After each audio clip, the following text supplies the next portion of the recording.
About Nairobi to the south of this place, if you walk this direction in about 5 minutes, you will be at the Nairobi National Park. Nairobi is the only city with a national park a minute or minutes away from where you will be staying. So I will encourage you somewhere in between this conference to find your way to the national park. We have wild animals. I must, however, warn you that sometimes they break off from the fence. So if for any reason you find a lion, please be careful. They are not tamed. I must know about Kenya. When you came to Kenya, I am sure you realize that from wherever you came from, you no longer need a visa to visit Kenya. And it is because the artificial barriers that we have since been brought down by technology. And that's why I am proud and honored to welcome all to the Connected Africa Summit 2024, at which we gather to inaugurate the sunrise of Africa's digital transformation, the spark which will ignite our continent's rapid development in every sector to accelerate Africa's progress in realizing its full economic potential. We are here to mobilize our shared dreams and ambitions, visions and strategies in order to pave pathways to our common future, a future designed and built by Africans for Africa. Today, we come together inspired by the shared vision of a continent whose thriving economy anchors global prosperity, driven by the full participation of every citizen, and where through the relentless pursuit of innovation, integration, and efficiency, our digital economy becomes the fundamental enabler of the aspirations of over 1 billion Africans. The primary ambition of this summit is that through determined collaboration and innovation, we will lay a sustained foundation of connectivity and empower the people of Africa to achieve the UN Sustainable Development Goals as well as the AU's Agenda 2063. We have quite some time and we have some way to go in order to be ready for the digital economy and the future of work. Africa's internet penetration rate is 36%, which translates to 470 million users in a continent of 1.4 billion people. Current projections indicate that at the current pace of development, this number will increase by an additional 300 million people by 2030.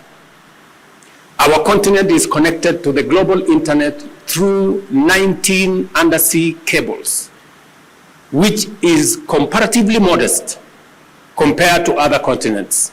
For example, Europe and Asia are connected by a significantly higher number of cable landings, leading to a greater broadband accessibility with profound impacts in terms of the strong positive relationship between digital connectivity and economic prosperity.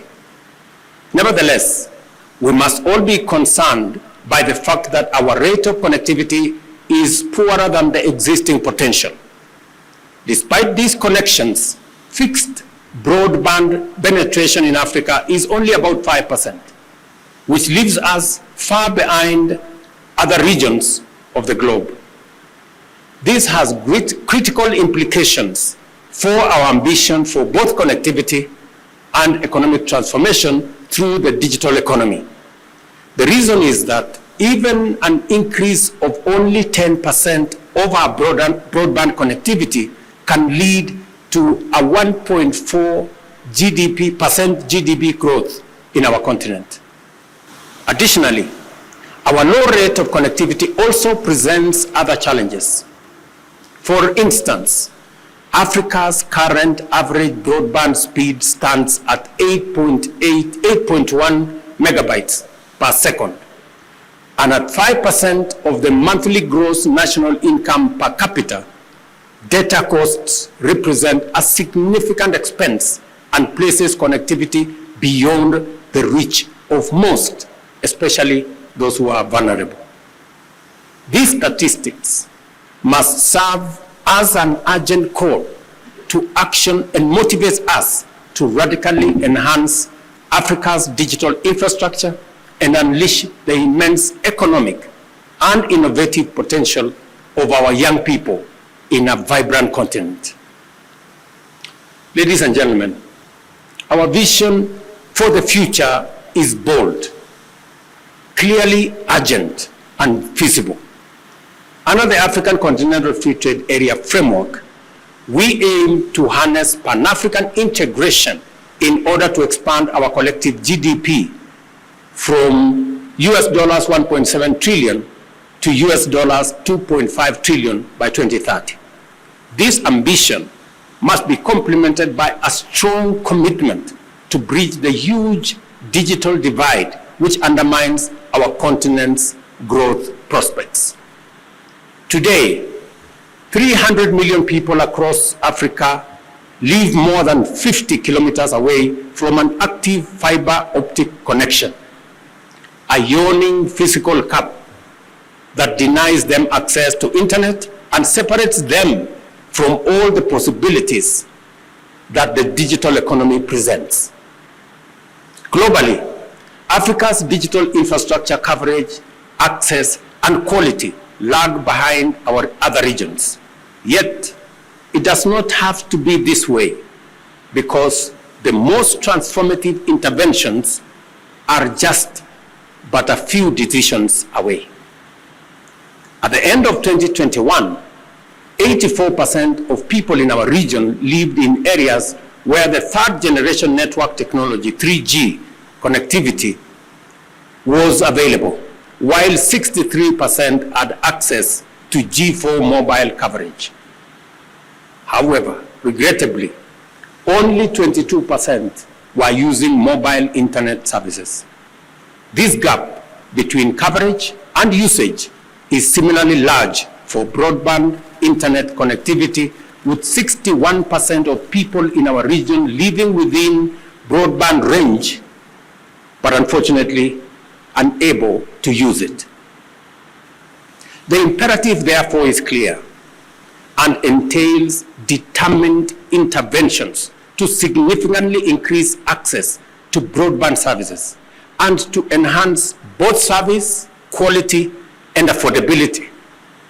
In turn, higher digital inclusion will intensify job creation and will help us deal with the challenge of poverty.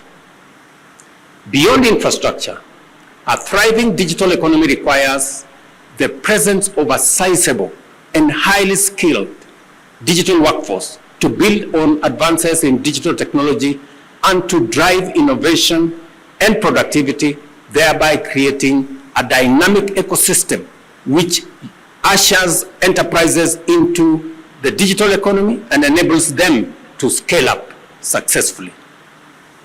With the establishment of these essential foundations, the private sector should automatically emerge as the primary driver across the spectrum of emerging transformative use cases.